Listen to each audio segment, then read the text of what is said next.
Hello students. तो स्वागत है आपका के फैमिली क्लासेस में। तो आज हम लोग बिहार बोर्ड क्लास 10th का 4 चैप्टर जो पढ़ रहे थे उसी को कंटिन्यू करेंगे। और ये जो है हम लोग 4 चैप्टर में 4.1 खत्म कर चुके थे। तो आज हम लोग जो है 4.2 पढ़ेंगे। और ये जो है ये 4.2 काफी ज्यादा इंपॉर्टेंट चैप्टर है। तो इसमें आप लोग को क्या करना पड़ेगा, कुछ नियम आपको पढ़ना पड़ेगा। और जो है नियम तो ना कहा जाए, मतलब किस प्रकार सवाल बनाया जाए ये आपको ज्यादातर इसमें सेंसिटिव होकर देखना पड़ेगा। तो इसमें जैसे कि हो गया, आपको कहेगा देखिए द्विघात समीकरण जो होगा आप लोग को 3 विधि से बनाना होगा। एग्जाम में 3 विधि से पूछा जा सकता है। एक हो गया पूर्ण वर्ग विधि, दूसरा गुणनखंड विधि, और तीसरा जो हो गया द्विघाती सूत्र के प्रयोग करके बनाना होगा। तो अभी जो है 4.2 में हम लोग जो सीखने वाले हैं, आप लोग द्वितीय चैप्टर में द्विघाती समीकरण का जो है द्विघाती सूत्र लगा के द्विघात समीकरण को सॉल्व करना सीख गए होंगे। अब जो है हम लोग ये 4 चैप्टर में 2 रूल पढ़ने वाले हैं। एक जो है गुणनखंड विधि से, और दूसरा जो है आपका हो गया ये पूर्ण वर्ग विधि से। तो जब भी आपको गुणनखंड विधि से पूछा जाएगा तो वो 2 नंबर में पूछा जाएगा, और पूर्ण वर्ग विधि से जो पूछा जाएगा वो आपको कितना नंबर में पूछा जाएगा, वो 5 नंबर में पूछा जाएगा। तो इसी चैप्टर में हम लोग गुणनखंड विधि और पूर्ण वर्ग विधि पढ़ेंगे। तो अभी फिलहाल हम लोग पढ़ना है गुणनखंड विधि। तो यहाँ पे बताया गया हम लोग को 4.2 का 1 नंबर सवाल आपको बताया गया है कि गुणनखंड विधि से निम्न द्विघात समीकरणों के मूल ज्ञात कीजिए। यानी इसमें 2 को मूल आएगा। मूल का मतलब आंसर, द्विघात समीकरण है यानी कि द्विघात यानी द्वि पावर होना चाहिए। घात मतलब पावर, यानी द्वि एक्स पावर कितना है 2 अधिक से अधिक, यानी कि इसमें 2 आंसर आएगा। तो इसको आपको ये हिसाब से बनाना होगा, मतलब द्विघाती समीकरण जो है इसको आपको गुणनखंड विधि से बनाना होगा। तो इसमें अभी आपको अच्छा तरीका से देखना होगा, सेंसिटिव होकर देखना होगा, नहीं तो थोड़ा सा जो है इधर उधर दिमाग जाने के बाद आपको ये समझ में नहीं आएगा। तो चलिए यहाँ पर देखते बनाना कैसे है। तो सबसे पहले आपको समीकरण दे दिया 1 नंबर में x square minus 3x minus 10 बराबर 0। तो अब इसमें सबसे पहले आपको यह करना होगा कि एक्स स्क्वायर का गुणांक क्या है, यानी एक्स स्क्वायर में गुना क्या है। तो देखिए यहाँ पे ये आपका एक्स स्क्वायर, तो एक्स स्क्वायर केवल है, इसमें गुना नहीं तो क्या है 1 है, कुछ नहीं रहेगा तो 1 गुना रहता है। अब इसको आपको जो अकेला मिलेगा अचर पद, जिसको हम लोग क्या कहते हैं अचर पद, जो अकेला मिलता है उससे आपको मल्टीप्लाई यानी गुना करना होगा। तो इसका जो गुणांक में है कुछ नहीं है तो 1 है। आप क्या कीजिए 1 को 10 से गुना कीजिए। यदि आप 1 को 10 से गुना करते हैं तो कितना आता है 10 आता है, कोई दिक्कत नहीं। तो अब यहां पर आप करना 10 तो आ गया, कोई दिक्कत नहीं। तो अब क्या करना आगे, तो आगे यही करना है। अब आपको x का गुणांक देखना है। तो x का गुणांक क्या है 3, क्या है 3। तो अब यहां पर आपको लोग तो क्या करना होगा, x का जो गुणांक होगा तो उसमें एक शर्त है, जोड़ करके घटा करके x का गुणांक लाना होगा। और उसी को यदि आप गुना कीजिएगा तो ये दोनों करके जो गुना आया, यानी कि 1 और 10 को गुना किया तो 10 आया, ये आना होगा। फिर से समझिए यहाँ पर x का गुना क्या है 3x, यानी 3 है। x गुना क्या है 3, यानी जोड़ करके घटा करके आपको 3 लाना है, और उसी की यदि आप मल्टीप्लाई कीजिएगा तो 10 लाना है। यहाँ पर आप समझिए, आप बनाएंगे तो आपको समझ में आ जाएगा। 50% यदि मेरा बात को यदि समझे आप तो आगे आपको समझ में आने स्टार्ट हो जाएगा। तो चलिए यहाँ पर देखिए क्या करेंगे, एक्स स्क्वायर है तो एक्स स्क्वायर माइनस, अब यहाँ पर आपको क्या करना होगा, जोड़ करके घटा करके 3 लाना है। तो आपका ये जो है एक्स स्क्वायर का गुणांक, यानी 1 को गुना यदि 10 से किए थे तो कितना आया था 10। तो अब यहाँ पर एक अंदाजा लगाया यानी अनुमान लगाया जाता है, और किस प्रकार बनाया जाता है, यहाँ पे इसको क्या कीजिए आप खंडीकरण कर दीजिए। 2 पंचे 10 हो गया, कोई दिक्कत नहीं। तो आपको क्या करना है, जोड़ करके घटा करके क्या लाना है, एक्स का गुणांक लाना है। तो एक्स का गुणांक क्या है 3। तो देखिए ये 5 में से यदि हम 2 को घटा देते हैं तो कितना आता है 3, और 5 और 2 को गुना कर देते कितना होता है 10। यही शर्त आपको पूरा करना होगा। तो चलिए यहाँ देखिए, यहाँ क्या करेंगे 5 माइनस क्या करेंगे 2।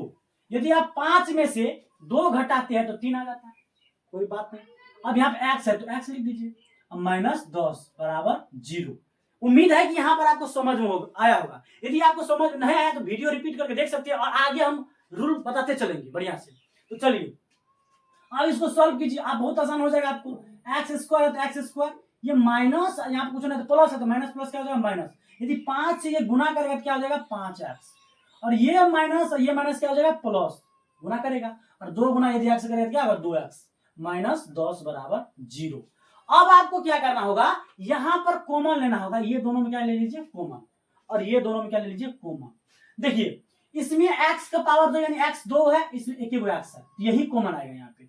देखिए इसको हम विस्तार से लिखते हैं, एक्स स्क्वायर माइनस 5x है, तो x गुना x लिख सकते हैं, माइनस 5 गुना x, तो मिला क्या इसमें दोनों आपको, यहाँ पर 2 है, यहाँ पर एक x है, यहाँ पे x है, यहाँ पर x, मैच किया, इसको खींच लेंगे, तो इसी प्रकार से कॉमन लिया जाता है। तो चलिए x को हम लोग खींचेंगे तो क्या बचेगा, x माइनस 5, कोई दिक्कत नहीं।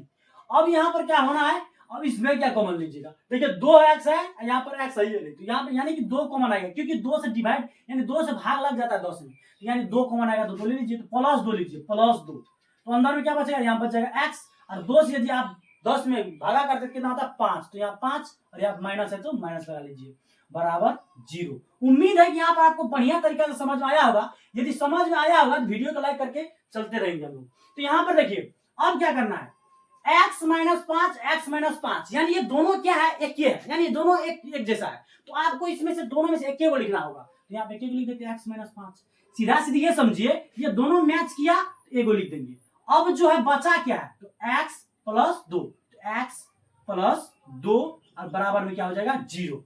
अब देखिए ये भी 0 के बराबर है और ये भी 0 के बराबर है, तो दोनों के क्या कीजिए, आप क्या करना है, इसको भी 0 के बराबर कर देना, इसको भी 0 के बराबर कर देना। तो यहाँ पे ऐसे करेंगे, या तो और लिखिए या तो लिखिए, या तो x या तो x माइनस 5, ये x माइनस 5 किसके बराबर, 0 के, x माइनस 5 बराबर क्या हो जाएगा 0, इसलिए x का मान कितना आ गया 5 आ गया, कोई दिक्कत। अब यहाँ पर देखिए ये भी 0 के बराबर है, x प्लस 2 बराबर क्या हो जाएगा 0, या तो कीजिए या तो x प्लस 2 बराबर क्या हो जाएगा 0। अब क्या करेंगे, x अब ये प्लस में है इसलिए लिखेंगे x, ये प्लस में ये क्या हो जाएगा माइनस 2, ये दो आंसर है, यही आपका क्या हो चुका है, आंसर दोनों हो चुका है। अब देखिए यहां पर यदि आप 75% समझ गए होंगे तो यहां पर आपको आराम से समझ में आ जाएगा। तो फिर से समझिए, ये यदि आपको समझ में नहीं आया तो पहले बार आपको हल चलाना नहीं है, आगे मतलब आप नहीं होगा, इस प्रकार से आपको नहीं करना है, आगे हम बताएंगे तो उसमें भी आपको विस्तार से बताएंगे, जिससे आपको क्या होगा समझने में पूरा आसानी हो जाएगा और एक के बार में आप सवाल बना लीजिएगा।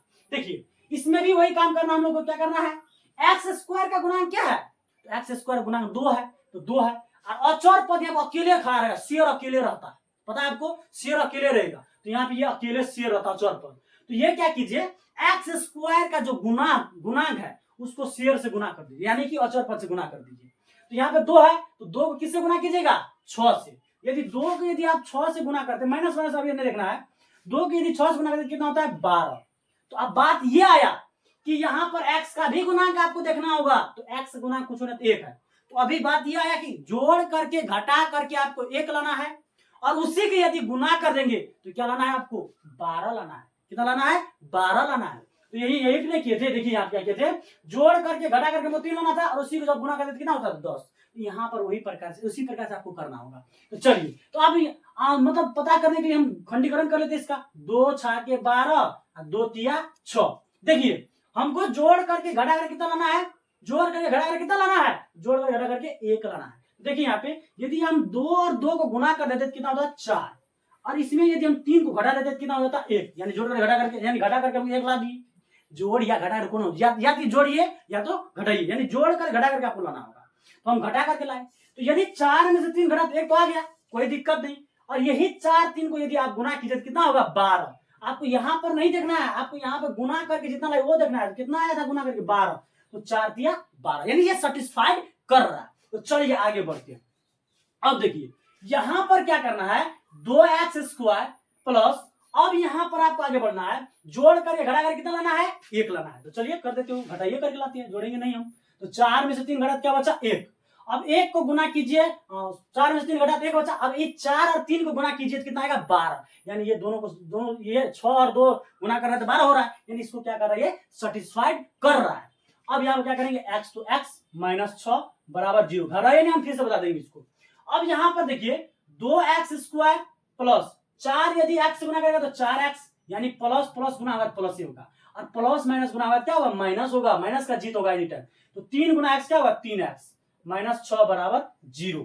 अब यहाँ पर आपको क्या करना होगा, कॉमन लेना होगा, यानी साझा लेना होगा, उसको साझा भी कर सकते हैं या कॉमन कर सकते हैं। तो कॉमन लीजिए, देखिए यहां पर क्या करना होगा आपको, पहले ये अचर पद देखिए, तो 2 और 4 अचर पद है, 4 अचर पद आप लोग जानते होंगे, तो 2 और 4 अचर पद है, इसमें क्या कॉमन आएगा, देखिए इसमें 2 है तो 2 आ जाएगा, क्यों आ जाएगा, क्योंकि 2 से भागा लग जाता है 4 में, तो 2 कॉमन आ गया, कोई दिक्कत नहीं। यहां पर देखिए x 2 है, यहाँ पर अकेले x है, यानी x भी एक कॉमन आ सकता है, तो यहाँ पे x कॉमन ले लीजिए। अब यहाँ पर बचा क्या, तो 2 तो ले लिए, यहाँ पर 2 का x था तो ले लिए, तो बचा क्या, अकेले x बचा, यहाँ पे x लिखेंगे। अब प्लस यदि आप 2 से भागा कीजिएगा 4 में, कितना आएगा 2, यानी 2 आ जाएगा, x को पहले ले लिए तो x प्लस 2 हो गया। अब यहां पर कॉमन क्या आएगा, देखिए यहां पर -3 कॉमन आएगा, 3 से यदि आप डिवाइड कीजिएगा 6 में तो 3 दूनी 6 हो जाता है, तो यहाँ पे -3 कॉमन आ जाएगा, तो माइनस ले लीजिए कॉमन -3, तो x अब बच जाएगा क्या, x यहाँ पर ना x अकेले रहेगा। अब माइनस यदि कॉमन लीजिए क्या हो जाएगा, प्लस होगा, माइनस यदि कॉमन लीजिएगा तो माइनस क्या करता है, सब साइन को चेंज कर देता है, यहाँ पे प्लस माइनस है तो प्लस हो जाएगा। अब यहाँ पर क्या करना है, 3 से यदि डिवाइड करते हैं आप 6 में, कितना होता है 2, यानी x प्लस 2 बराबर 0। एक बात आप ध्यान रखिएगा, यहाँ पर क्या होगा, एगो मैच करने वाला चीज आएगा, ये देखिए दोनों मैच कर रहा है कि नहीं कर रहा है, यहाँ पर भी मैच किया था, तो ये जो मैच किया उसको एक को लिखना है आपको, तो यहाँ क्या करेंगे, एक को लिख दीजिए x प्लस 2, और बचा क्या, तो बचा यही 2x माइनस 3, तो यहाँ पे 2x माइनस 3 बराबर 0 हो गया। अब आपको या तो करके लिख देना, यानी कि 2 आंसर है, या तो करके लिख देते हैं, या तो x प्लस 2 0 बराबर है, यहाँ लिखेंगे x प्लस 2 बराबर 0, x प्लस 2 बराबर क्या हो जाएगा, 0 हो जाएगा। अब यहाँ पर कहेंगे इसलिए x ये प्लस साइड क्या होगा, माइनस में 2 हो जाएगा। अब फिर या तो कीजिए, या तो अब क्या करना है आपको, 2x माइनस 3, तो 2x माइनस 3 बराबर 0। अब यहां पर क्या करना होगा, 2x और ये माइनस 3 साइड क्या होगा, प्लस 3 हो जाएगा, और 2 गुना में साइड क्या होगा, भगा में, इसलिए x बराबर हो जाएगा 3/2। ये आपका क्या हो जाएगा, आंसर हो जाएगा, क्या हो जाएगा, आंसर हो जाएगा। तो चलिए हम जो है उम्मीद करेंगे कि आपको यह समझ में आया होगा, क्योंकि ये काफी ज्यादा इंपोर्टेंट है, और ये सवाल देखते ही विद्यार्थी लोग को क्या होता है, मन में काफी ज्यादा जिज्ञासा नहीं, मन में काफी ज्यादा उत्साहित हो जाता है कि सवाल बहुत अच्छा है, बनाना है, तो आपको आसानी से 2 नंबर से 4 नंबर इसमें मिल सकता है, क्योंकि ऑब्जेक्टिव में भी पूछा जाता है ये सवाल, तो ऑब्जेक्टिव में 1 नंबर तो मिलवे करेगा, और इसमें भी क्या मिलेगा, एक पूछ दिया तो 2 नंबर तो मिल जाएगा, तो यही बात है। और आगे जो हम लोग सवाल बनाएंगे उसमें भी आपको ये यूज होने वाला है, तो ये बात याद रखिएगा, इसको आपको सीखना ही होगा। यदि आप द्विघात समीकरण को बहुत कम समय में सॉल्व करना चाहते हैं तो सबसे अच्छा तरीका यही है, गुणनखंड विधि। और उसके बाद पूर्ण नंबर थोड़ा लेंदी टाइप से है, लेकिन उतना भी लेंदी नहीं, बनाने वाला विद्यार्थी के लिए कोई लेंदी वेंदी नहीं होता है। तो बात यह है कि ये आपको यहां तक समझ में आया कि नहीं आया, इसके लिए हम फिर से एक बार रिवाइज करवा देते हैं, फिर से इसी को कर देते हैं। देखिए यहाँ पे 2x² है प्लस x है माइनस 6 बराबर 0 है, इसको हमको गुणनखंड विधि से सॉल्व करना है, तो कैसे करेंगे, तो देखिए ये 2 को पहले अचर पद यानी शेर से गुना कर दीजिए, तो 2 6 के 12 हो जाएगा। तो आपको करना क्या होगा, तो x का गुना देखिएगा, x में क्या गुना किया, कुछ नहीं 1 है, यानी आपको जोड़ करके घटा करके 1 लाना है, तो यहाँ पर जोड़ कर घटा करके क्या लाएंगे हम लोग 1, तो यहाँ क्या करना है, 2x² है, 4 में से 3 घटाएंगे तो 1 हो जाएगा, तो 4 तिया 12, यानी 6 दूनी 12 हुआ, तो 4 तिया 12 उसको भी सेटिस्फाइड कर रहा है, यानी उसको भी वो बैलेंस में लेकर चल रहा है। यहाँ पे x लिख दीजिए -6। अब यहां से उससे आगे क्या है, कैलकुलेशन है। तो उम्मीद है यहां तक समझ में आए होंगे। यदि आप भी जो है 2025 या 2025 में पढ़ रहे हैं और बिहार बोर्ड मैट्रिक 2026 में देने वाले हैं, तो इस चैनल से जुड़ करके अच्छा तरीका से मैथ साइंस पढ़ सकते हैं, और आर्ट्स भी पढ़ सकते हैं। धीरे धीरे हम लोग आर्ट्स भी लाएंगे, और हिंदी संस्कृत भी लाएंगे, इंग्लिश भी लाएंगे। तो आप यदि चाहते हैं कि बिहार बोर्ड में जो है मैथ में अच्छा खासा नंबर उठाए, 90 प्लस 95 प्लस, जितना विद्यार्थी की जिज्ञासा रहता है, जितना हमको लाना ही है, तो उतना ला सकते हैं इस चैनल से जुड़ करके।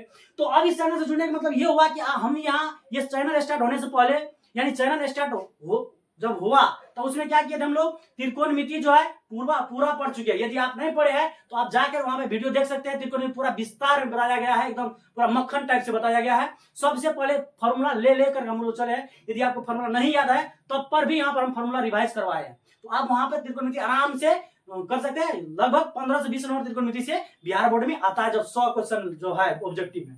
उसके बाद हम लोग 4 चैप्टर में एंट्री किया है। अब 4 चैप्टर का लगातार वीडियो आपको मिल जाएगा और बहुत अच्छा तरीका समझाया हुआ है। तो आप यदि चाहते हैं कि यही चैनल से जुड़ करके मैथ का अच्छा ऑफलाइन क्लास के साथ साथ ऑनलाइन भी पढ़ ले, तो आप इससे बेहतर चैनल आपका नहीं हो सकता है। तो ये बात है। तो चलिए, यहाँ तक जुड़े रहने के लिए धन्यवाद।